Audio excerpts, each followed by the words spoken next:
ಏ ಅಂಟಮ್ಮ ಜೋಡೆತ್ತು ಕಾಣೋ, ಜೀವನ ಸಮವಾಗಿ ಎಳಿಬೇಕು ಕಾಣೋ. ಒಡ ಹುಟ್ಟು ಒಂದೇ ಸಾರಿನೋ, ನಾವು ಒಟ್ಟಾಗೆ ಬಾಳ್ಬೇಕು ಕಣೋ.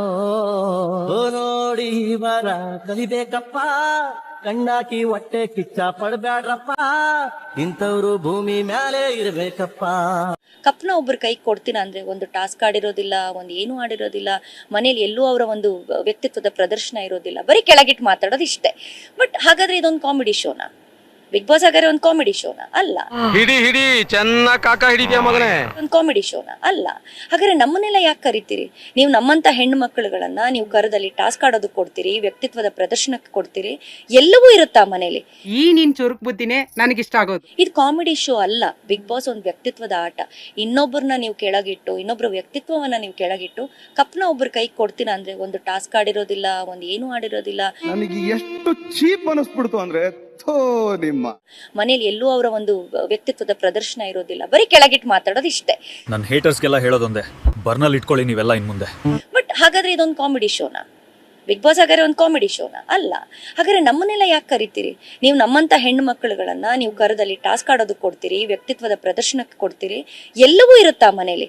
ಈ ತರ ಇದ್ದಾಗ ಹಾಗಾದ್ರೆ ನೀವು ಅಲ್ಲಿ ಒಂದು ನೀವೇ ವಿಭಾಗ ಮಾಡ್ತಿದ್ರಿ, ಮಹಿಳೆಯರು ಯಾರೇ ಬಿಗ್ ಬಾಸ್ಗೆ ಹೋದ್ರು ಗೆಲ್ಲಲ್ಲ ಹಾಗಾದ್ರೆ. ಮತ್ ಮಹಿಳೆಯರು ಮುಂದಿನ ಸೀಸನ್ ಇಂದ ಹೋಗಲ್ಲ, ಇಷ್ಟೇ ವಿಷಯ ಅಲ್ವಾ? ಬಟ್ ಈ ಸಲ ತುಂಬಾ ವಿಭಿನ್ನವಾಗಿ 4 ಜನ ಇರ್ತಾರೆ, ಗಿಲ್ಲಿ ಇರ್ತಾರೆ, ಅವ್ರ ಪಕ್ಕದಲ್ಲಿ 3 ಜನ ನಾವು ಹೆಣ್ಮಕ್ಳು ಕೂತಿರ್ತೀವಿ. ಬಹುಶಃ ಇಂದ ಹಿಸ್ಟ್ರಿ ಫಸ್ಟ್ ಟೈಮ್ ಆಗಿದ್ದದು. ಸೊ ಸ್ಟೇಜ್ ಮೇಲೆ ಹೋದಾಗ ಈ ಕಡೆ ನಾನು, ಈ ಕಡೆ ರಕ್ಷಿತಾ, ಮಧ್ಯದಲ್ಲಿ ಗಿಲ್ಲಿ ಅವ್ರು ಇರ್ತಾರೆ. ಸೊ ಇದು ಒಂದು ಹಿಸ್ಟ್ರಿನೇ. ಸೊ ನನಗನ್ಸುತ್ತೆ ನಾನು ಒಂದು ಎಕ್ಸಾಂಪಲ್ ನ ಸೆಟ್ ಮಾಡಿದೀನಿ ಅಂತ ನನಗನ್ಸುತ್ತೆ. ಬಟ್ ಇದೇನಿದೆಯಲ್ಲ ಮೇಡಮ್, ಹೆಣ್ಮಕ್ಳು ಹೋದ್ರೆ ಗೆಲ್ಲಲ್ಲ, ಬಡವರು ಶ್ರೀಮಂತರು, ಇದು ಯಾವುದು ಅಲ್ಲ ಮೇಡಮ್. ಆಟ, ವ್ಯಕ್ತಿತ್ವ ಇಷ್ಟೇ. ಬಟ್ ಇಲ್ಲಿ ರಾಜಕೀಯನ ತರ್ತಾರೆ, ಮತ್ತೆ ನಮ್ಮ ಸಂಘಟನೆನ ತಂದು ಅನಾವಶ್ಯಕವಾಗಿ ಇಲ್ಲಿ ತುರ್ಕುವಂತ ಪ್ರಯತ್ನ ಮಾಡ್ತಾರೆ, ಅವಮಾನ ಮಾಡ್ತಾರೆ, ಟಾರ್ಗೆಟ್ ಮಾಡ್ತಾರೆ, ಟ್ರೋಲ್ಗಳನ್ನ ಮಾಡ್ತಾರೆ. ಆ ವಿಚಾರದಲ್ಲಿ ನಂಗೆ ತುಂಬಾ ಬೇಜಾರಿದೆ. ನಾನಲ್ಲೊಬ್ಬ ಕಂಟೆಸ್ಟೆಂಟ್ ಆಗಿ ಅಷ್ಟೇ ಹೋಗಿದ್ದು. ಇದು ನನ್ನ ವೈಯಕ್ತಿಕವಾಗಿ ನಾನು ಅನ್ಕೊಂಡು ಹೋಗಿದ್ದು ಬಿಟ್ರೆ ಇದು ನನ್ನ ಏನ್ ಹೇಳ್ತಾರೆ ಆಯ್ಕೆ ಆಗಿತ್ತು. ಅದಕ್ಕೆ ನನ್ನ ಕುಟುಂಬಕ್ಕೆ ಯಾಕೆ ನೀವು ಅವಮಾನ ಮಾಡ್ತೀರಿ?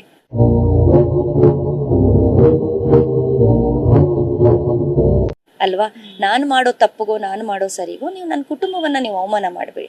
ನನ್ನ ಕುಟುಂಬ ನಿಮ್ಮೆಲ್ಲರನ್ನು ವೋಟ್ ಮಾಡಿ ಅಂತ ಕೇಳ್ತು ಹೊರತಾಗಿ ಯಾರು ನೀವು ಕೂಗಿಸಿ ಅಥವಾ ಇವ್ರಿಗೆ ನೀವು ವೋಟ್ ಮಾಡಬೇಡಿ ಅಂತ ಎಲ್ಲೂ ಹೇಳಲಿಲ್ಲ. ಹಾಗಾಗಿ ಆ ವಿಚಾರದಲ್ಲಿ ನಂಗೆ ತುಂಬಾ ಬೇಜಾರಿದೆ.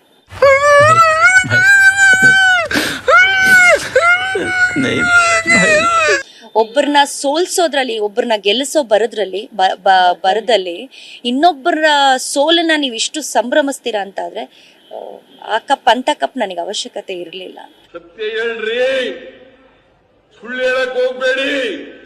ಬಟ್ ಒಂದು ನನಗೆ ಬೇಜಾರಾಗುವಂಥದ್ದು ಏನು ಅಂತಂದ್ರೆ, ಯಾರು ಮುಖವಾಡಗಳನ್ನ ಹಾಕೊಂಡು ಬದುಕಬಾರ್ದು. ನಾನು ಹೇಗಿದ್ದೀನೋ ಹಾಗೆ ತೋರಿಸ್ಕೋಬೇಕು.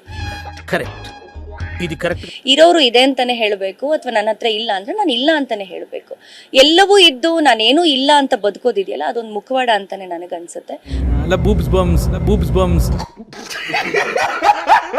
ಬಟ್ ಆ ತರದ ಒಂದು ಟ್ಯಾಗ್ ಲೈನ್ ನ ಇಟ್ಕೊಂಡು ಸ್ಟೇಟ್ಮೆಂಟ್ ಅನ್ನ ಪಾಸ್ ಮಾಡಿ ನಾವು ಸಿಂಪತಿಯನ್ನ ಗಿಟ್ಸ್ಕೊಂಡು ಗೆಲ್ಲುವಂಥದ್ದು ನಿಜವಾದ ವ್ಯಕ್ತಿತ್ವ ಅಲ್ಲ. ಎಷ್ಟು ವರ್ಷಗಳಿಂದ ಎದೆಯಲ್ಲಿ ಬೆಂಕಿಯನ್ನು ಇಟ್ಟುಕೊಂಡು ಏನು ಮಾಡದೆ ಆರಿಸಿಕೊಳ್ಳುವುದು. ಬಟ್ ಅಲ್ಲಿ ನನಗೆ ಬೇರೆ ಬೇರೆ ಆಯಾಮಗಳು ಕಾಣುತ್ತೆ, ಅವರಲ್ಲಿ ತುಂಬಾ ಬೇರೆ ಬೇರೆ ಆಯಾಮಗಳು ಕಾಣುತ್ತೆ. ಸೊ ಹಾಗಾಗಿ ಯಾವುದು ನಿಜವಾದ ಗಿಲ್ಲಿ ಅನ್ನೋದು ನನಗೆ ಇವತ್ತು ಹೊರಗಡೆ ಬಂದ್ಮೇಲೆ ಅದು ಆಶ್ಚರ್ಯ ಆಗ್ತಾ ಇರೋಂಥದ್ದು. ಬಟ್ ಅಲ್ಲಿದ್ದಾಗ ನನಗೆ ಗೊತ್ತಿಲ್ಲ ಅವ್ರು ನಿಜವಾಗ್ಲೂ ಆ ರೀತಿ ಇದ್ರ ಅಥವಾ ಕಾರ್ಯಕ್ರಮಕ್ಕೋಸ್ಕರ ಆ ರೀತಿ ಇದ್ರ ಅಂತ. ಬಟ್ ಅವರು ನನ್ನ ಒಬ್ಬ ಪ್ರತಿಸ್ಪರ್ಧಿ. ಬಟ್ ಗೆದ್ದಿರೋದಕ್ಕೆ ನನಗೆ ನಾನು ಅಲ್ಲಿಲ್ಲ ಅನ್ನೋದು ಬೇಸರ ಖಂಡಿತವಾಗ್ಲೂ ಇದೆ. ಬಟ್ ಗೆದ್ದಿರೋ ವಿಚಾರದಲ್ಲಿ ಬಹುಶಃ ಎಲ್ಲರೂ ಅವ್ರ ಕೈ ಹಿಡಿದಿದ್ದಾರೆ ಅಂದಾಗ ಏನೋ ಒಂದು ಸಾಮರ್ಥ್ಯ ಅವರಲ್ಲಿ ಇತ್ತು ಅಂತ ನಾವು ಅನ್ಕೋಬೇಕಾಗತ್ತೆ. ಆಡೋ ಮಾತನ್ನ ಬಂಗಾರ ತೂಕ ಮಾಡದ ಹಾಗೆ ತೂಕ ಮಾಡಿ ಮಾತಾಡ್ತು ಅಂತಂದ್ರೆ ಮನುಷ್ಯನ ಘನತೆ ಹೆಚ್ಚುತ್ತೇನೋ. ಈ ದೇಶಕ್ಕೆ ನಿಮ್ಮಿಂದ ಒಂದು ಸಣ್ಣ ಸಹಾಯ, ಸ್ಮಾಲ್ ಹೆಲ್ಪ್, ನೋ ಚಾನ್ಸ್ ಅಷ್ಟೇ.